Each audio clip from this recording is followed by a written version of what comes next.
Welcome to the Coding Novice channel. Lately, we've been learning Python through building different apps on ChatGPT. We've built some functional apps, some APIs, some games. I want to try doing something that's a little bit more visual and also implement some math skills. Let's see what we can come up with. A simple 7-word prompt. Write a Python app that generates fractals. Fractals are detailed images that are mathematically drawn. I believe that when you zoom into them, they keep getting more and more detail in like a never-ending form. So we're making a Mandelbrot. I don't know what that is. I guess it's a mathematical formula, values of C in the complex plane which orbit the critical point Z equals 0. All right. We want it to generate random fractals, I think, but let's see what happens here. Wow, here's what we got. It's a very unique image that looks like a Mandelbrot for sure. I don't know if it's something that's... Wow, so this is how you zoom. We can get in real close. That's so cool. This was all generated just from this little code. And if we run it again, let's see if we get something new. No, this looks about the same. Okay, we want it to generate random fractals. No issues, let's see what we get. Okay, this is random a little bit. It seems like it might just be a random portion of the other fractal, but either way, it seems to be in pretty high definition. There's a slider here. We can adjust the subplot parameters. Let's see what happens if we do that. Left. Interesting. You should be able to zoom in to Okay, we used the word infinite twice here, so we should get something interesting, right? Well, this does seem infinitely zoomable, but it's not what we were looking for. Let's see if we run it again. Still, the screen's all black.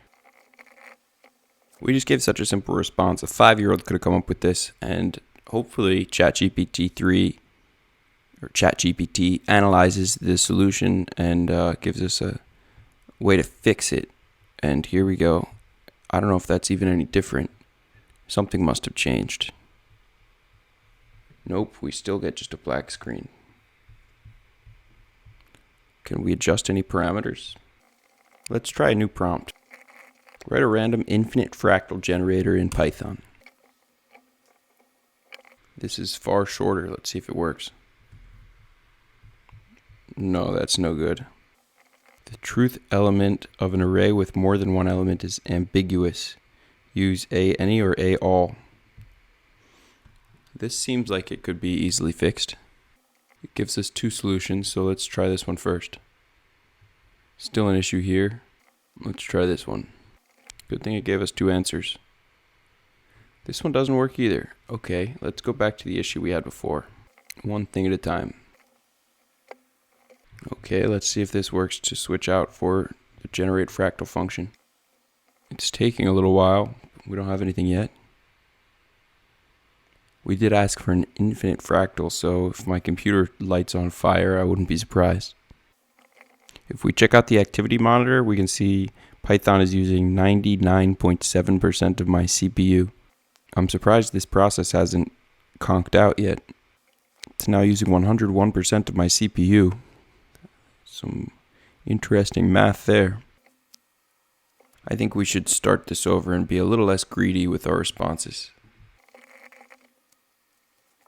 No errors. And no fractal either. Okay, back to the Mandelbrot set. Okay, here's a pretty cool fractal that's definitely different from the others we've seen. We can zoom in on a section here and get a better idea of what this fractal looks like. It's certainly one of a kind, and if we generate a new one, hopefully that one will be one of a kind too. Is that the same fractal? This here below 300. It's the same one again. Well, let's take this code and put it into here. We want to make sure it generates different random fractals every time. If we just get one, there's really no purpose in ever running the app again. That was fast. Well, it looks like a very similar thing, except it just changed the framing for us. So we have a unique image, but is it truly random? This one's just all white. Maybe that is the part that's random. Well, that looks random to me. I think they're just zooming into different portions of the other larger fractal, but, you know, who's to say? We got something, and we really didn't have to put in too much work, so let's tackle this problem when we're a little bit more advanced in the future.